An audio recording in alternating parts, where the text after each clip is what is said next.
지난 주말 국민의힘이 단수공천 지역을 발표했습니다. 더불어민주당도 일부 지역의 공천을 확정 발표하면서 선거 열기도 점차 불붙고 있습니다.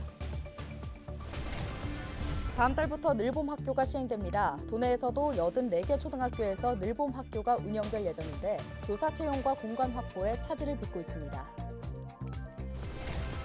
지역사회를 중심으로 건중년들의 활약이 두드러지고 있습니다. 65세 이상 은퇴 후 자신의 전문 분야를 살려 지역사회 발전에 기여하는 활동이 빛을 발하고 있습니다. 전공의들이 총파업을 결의한 가운데 도내에서는 강릉 아산병원과 원주 세브란스 기독병원 등지에서 전공의들의 사직서 제출이 이어지고 있습니다. 의료 대란이 우려되고 있습니다.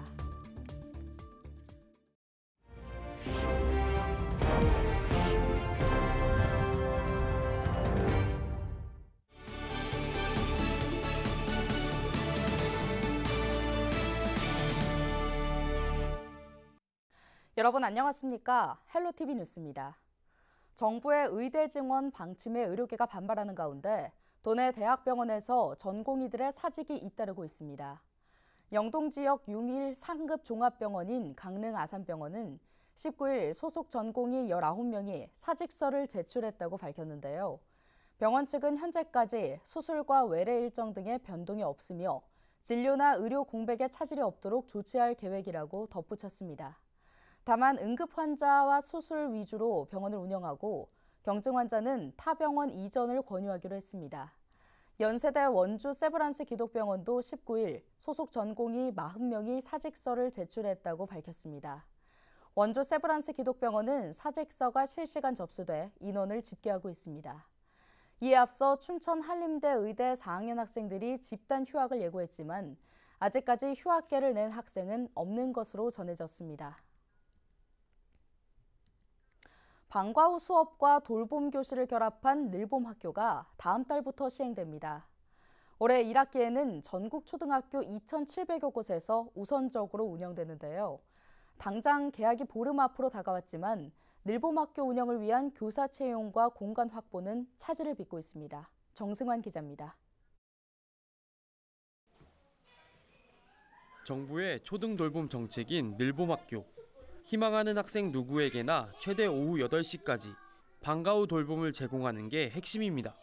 올해는 초등학생 1학년을 대상으로 일부 학교에서 우선 시행하는데 매일 2시간씩 학교별 맞춤형 프로그램도 무료로 제공합니다.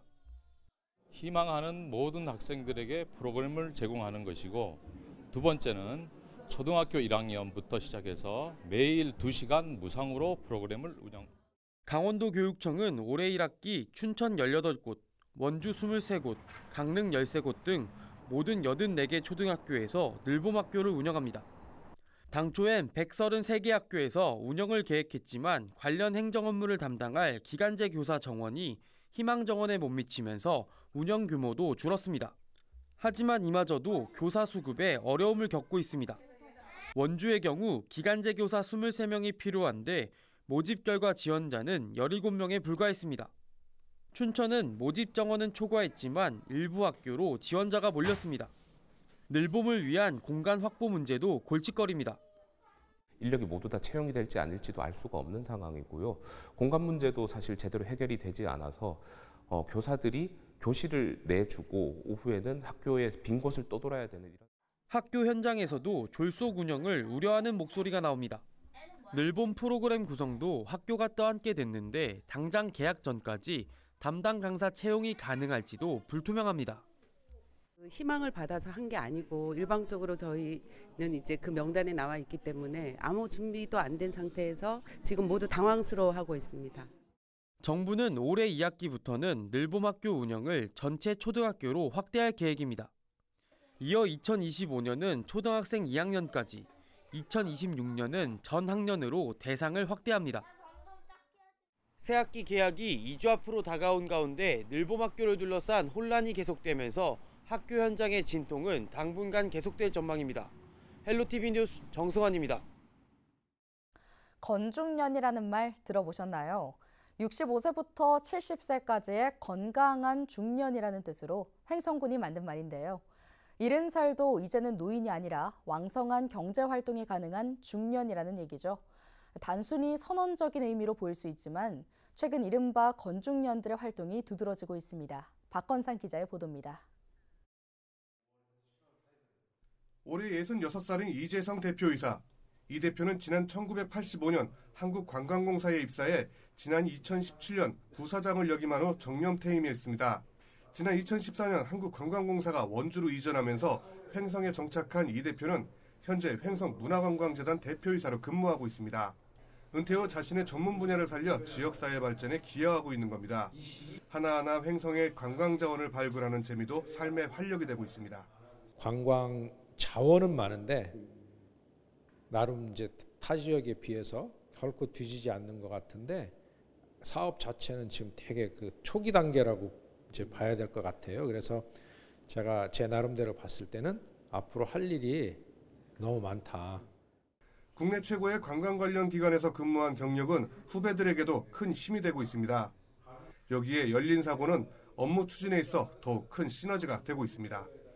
저희 젊은 층들과 소통을 좀 열심히 하시려고 노력을 해주시고요. 저희 사업 분야에 대해서도 전문성이 워낙 대단하시다 보니까 저희도 많이 배우면서 정말로 사업을 많이. 은퇴 후 여유로운 삶도 기대했지만 아직까지 왕성한 활동력을 보여줄 수 있다는 자신감도 이 대표의 도전에 한몫했습니다. 사회가 이제 고령화 사회가 되다 보니까 제 선배님들 그분들이 이구동성으로 그 계속 일할 수 있을 때까지 열심히 일을 하는 게 오히려 더 젊게 사는 거다. 그걸 계속 권장을 하고 저한테 많은 이야기를 해주셨어요. 그래서 이렇게 일을 하고 있습니다. 횡성군은 지난해 65세부터 70세까지를 건강한 중년이라는 뜻의 건중년으로 선포했습니다. 이 일을 할 수 있는 분들이 본인 스스로 생활을 해나갈 수 있는 세상을 만들자. 그런 의미에서 건중년을 선포를 했습니다. 금년도에는 그분들이 더 보람 있게 일을 할 수 있는 그런 기반을 만들어 나가는 첫 해가 되리라고 생각을 합니다. 아직은 초보적인 수준이지만 건중년 선포 이후 65세 이상 취업자 수도 9,000명대로 지난 2022년 8,000명대보다 소폭 증가했습니다. 고령화를 사회 문제로 보지 않고 지역사회 발전의 자원으로 보고 있는 횡성군. 건중년 선포 이후 어떤 성과로 이어질지 관심이 모아지고 있습니다.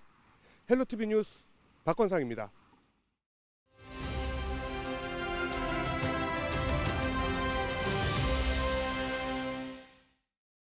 국민의힘이 지난 주말 단수 공천 지역을 발표했습니다. 더불어민주당도 지난주 일부 지역의 공천을 확정 발표한 바 있죠. 이로써 강원도 내에서는 원주시 을과 홍천, 영월, 횡성, 평창 선거구 여야 후보가 확정됐는데요. 총선을 50여일 앞두고 본선 구도가 속속 윤곽을 드러내면서 선거 열기에 점차 불이 붙고 있습니다. 이다혜 기자입니다. 혁신도시를 포함하고 있는 원주시 을 선거구는 도내에서 가장 먼저 본선 구도가 드러나고 있습니다. 지난주 더불어민주당이 재선인 송기현 현 의원을 도내 최초로 단수 공천한 데 이어 국민의힘이 김원섭 전 기획재정부 2차관을 단수 공천해 여야 최종 후보가 확정됐습니다.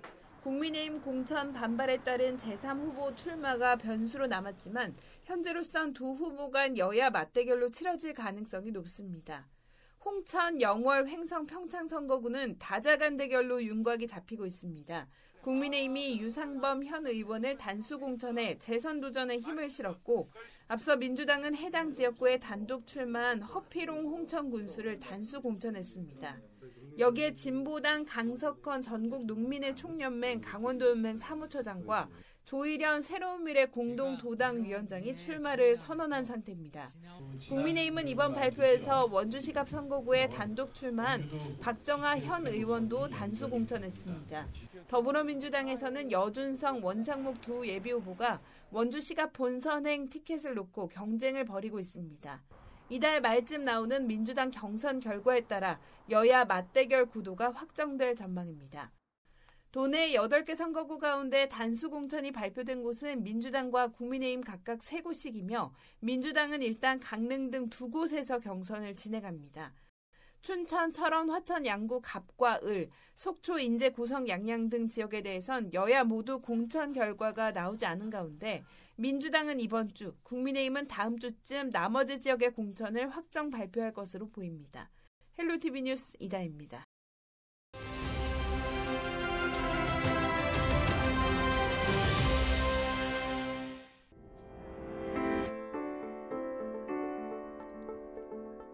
정부의 의대 정원 확대 발표에 대한 반발로 병원의 전공의들이 집단으로 사직서를 내고 있습니다. 이른바 빅5 병원에서는 사직서 제출이 이어지고 있고 일부 지방병원에서도 이 같은 현상이 벌어지고 있는데요. 의료대랑 의료가 커지면서 정부와 병원에서는 비상진료 대책을 마련하고 있지만 이대로 집단 사직이 이뤄질 경우 환자 피해는 피할 수 없을 것으로 우려되고 있습니다.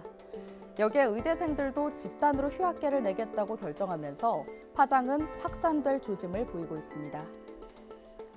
정부는 공공병원의 진료 시간을 연장하고 비대면 진료도 대폭 확대하겠다며 대책을 내놓고 있는데요. 여기에 업무 개시 명령 불이행자에 대해 기계적으로 법을 적용해 엄정 처벌하겠다는 입장입니다. 하지만 국민들의 불안감은 좀처럼 사라지지 않고 있습니다. 의사협회와 정부의 대화를 통한 해결이 중요한 시점입니다. 국민의 목숨을 담보로 한 집단 행동, 의사의 윤리를 담은 히포크라테스 선서 내용과 부합할까요? 데일리 브리핑이었습니다.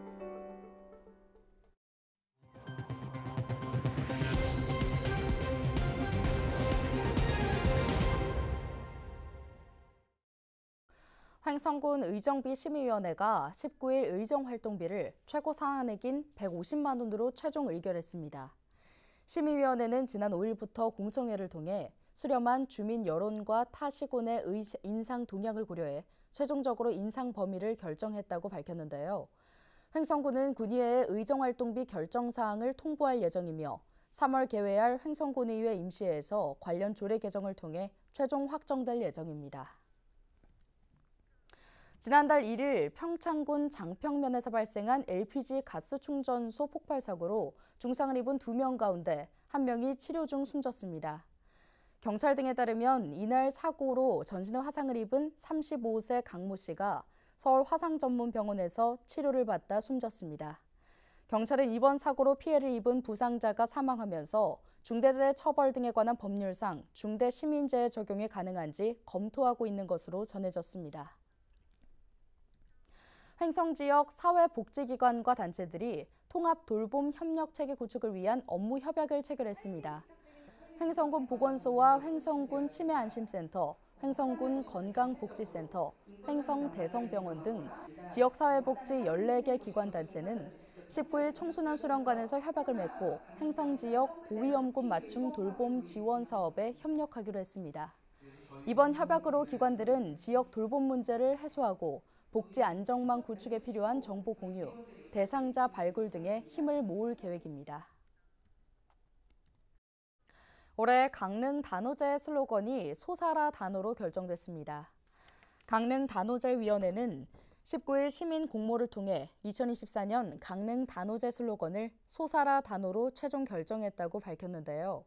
해당 슬로건은 강릉 단오제가 흥과 신명이 가득하기를 바라는 마음과 천년을 이어온 축제를 통해 희망이 솟고 단오제의 위상이 솟기를 바라는 마음을 담았다고 단오제 위원 측은 설명했습니다.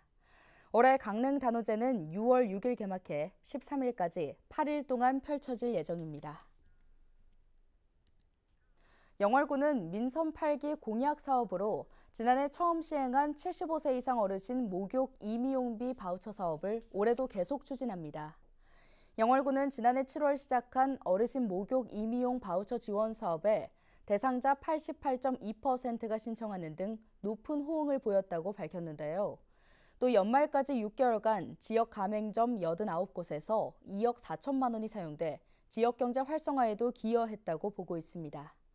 이에 올해 예산으로 지난해보다 2배 늘어난 7억 900만 원을 편성하고 가맹점 수도 더 늘릴 방침입니다. 오늘 준비한 소식은 여기까지입니다. 함께해 주신 여러분 고맙습니다.